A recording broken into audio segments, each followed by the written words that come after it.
ప్రేమించాలంటే అమ్మాయినే ప్రేమించాలా? ఒకవేళ అమ్మాయినే ప్రేమించాలనుకుంటే మీ తల్లిని ప్రేమించండి. లేదా మీ చెల్లిని ప్రేమించండి. లేదా చిన్న చిన్న పిల్లల్ని ప్రేమించండి.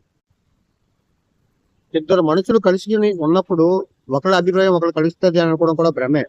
ఎందుకంటే ప్రేమిస్తున్నామని మీరు అనుకుంటున్నారు. మీరు ప్రేమను మాత్రమే ఇస్తున్నారు. అవతల వ్యక్తి మీ అవసరాలు మాత్రమే వాడుకుంటున్నారు. అవతల వ్యక్తి మీ మనసులో లేరు. అవసరాలు తీరిపోయిన తర్వాత ఆమె వేరే వ్యక్తిని ప్రేమించడం మొదలెడుతుంది. నిజానికి అక్కడ కూడా అతను ఆమెను మోసం చేసి వెళ్ళిపోతాడు. ఇక్కడ ఇద్దరు కూడా మోసపోతున్నారు. అతన్ని వదిలేసి వెళ్ళిపోయిన ఆడపిల్ల ఎప్పుడోకప్పుడు మీకు రోడ్డున కంటపడే అవకాశం ఉంటుంది. ఒక బండి మీద వెళ్తానో, ఆటో మీద వెళ్తానో, బస్సు మీద వెళ్తానో మీ కంట కనపడే అవకాశం ఉంటుంది. సో ఆ అమ్మాయి కనపడుతుంది కదా, అమ్మాయి ఎక్కడికి వెళ్తుందని చెప్పి చాలా మంది ఫాలో అవుతుంటారు. మనిషి బాగా బాధ ఎక్కువైనప్పుడు మాత్రమే కూడా ఫాలో అవుతాడు. నిజానికి అక్కడ ఉన్నది ఆ అమ్మాయి కాదు, మీ భ్రమ మాత్రమే. ఊహించుకోవడం వల్ల నీకు ఇష్టమైన అమ్మాయి వేరే బండి మీద వెళ్తుందని అనుకుంటాం. ఒకవేళ నిజానికి కూడా అదే నిజమైనా కూడా మీరేమీ చేయలేరు. ఎందుకంటే మిమ్మల్ని వదిలేసి వెళ్ళిపోయిన అమ్మాయి మీతో గొడవ పడుతుంది తప్ప మీ మీద ప్రేమ మాత్రం చూపించదు. ఇలాంటి టైంలో చాలా మంది కూడా మనుషులు బాధపడి వేరే వేరే ఆలోచనతో చెడు ఆలోచనతో ఆత్మహత్య చేసుకోవడం వేరే వేరే ఉంటాయి. నిజానికి అలాంటివి చేయకూడదు. మనిషి నిజంగా కష్టంగానే ఉంటుంది, కానీ కొన్ని రోజులు అది అలవాటు అవుతుంది. మీ నుండి దూరం వెళ్ళిపోయిన వ్యక్తిని మీరు మళ్ళీ కోరుకోకపోవడం మంచిది. తనంతట తానికి వచ్చినా కూడా మనం మళ్ళీ మునుపటి గతంలోకి వెళ్ళకపోవడం మంచిది. ఈ ప్రేమ నుండి బాధ నుండి దూరం అవ్వాలంటే కొన్ని కొన్ని మార్పులు మనం చేసుకోవాలి.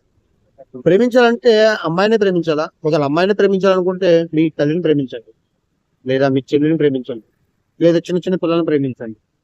ఫ్రెండ్స్ తోటి ఇష్టంగా ఉండండి. ఫ్రెండ్స్ తోటి ప్రేమించండి. ఒక అమ్మాయి కోసమే ప్రేమించి అమ్మాయి మనసు పాడు చేసుకోవడం వల్ల, మీ మనసు పాడు చేసుకోవడం వల్ల ఆ ప్రేమ తిరిగి రానప్పుడు ప్రేమ ఎక్కడైనా కూడా మనకు దొరికే అవకాశం ఉంటుంది. వేరు వేరే రూపాయలు.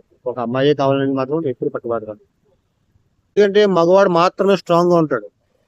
ఇక్కడ కూడా స్ట్రాంగ్ ఉంటుంది, కానీ వాడికి ఇక్కడ మాత్రం మైనస్ అవుతుంది. ఎందుకంటే వాడు అక్కడ బాగా వీక్ ఉంటాడు. ఆడది మాత్రం ఉండడానికి సన్నంగా ఉన్నా కూడా వాళ్ళ ఆలోచనలు వేరేగా ఉంటాయి. మనకన్నా వాళ్ళు చాలా బలవంతమైన. సో నేను చెప్పేది ఏంటంటే ప్రేమని వేరే వాళ్ళకి పంచండి, డివైడ్ చేయండి. ఒక అమ్మాయి కోసం మిమ్మల్ని వదిలేసి అమ్మాయి వెళ్ళిపోతే ఆ అమ్మాయి కోసం పడకండి. వేరే విధంగా ట్రై చేయండి. వేరే వాళ్ళతో స్నేహంగా ఉండండి. అందంగా జీవించడానికి ట్రై చేయండి. పోయిన దాని గురించి వెతకండి. పగిలిపోయిన దాని గురించి అతికించడానికి ట్రై చేయండి. అది పగిలిపోయింది, ఎప్పటికైనా పగిలిగా ఉంటుంది. నీ ఆలోచన నీ మనసు మార్చుకోకపోతే నీకున్న అనుమానం ఎప్పటికీ అలాగే ఉంటుంది, పోదు. సో మనసు మార్చుకోండి, మనిషిని మార్చండి.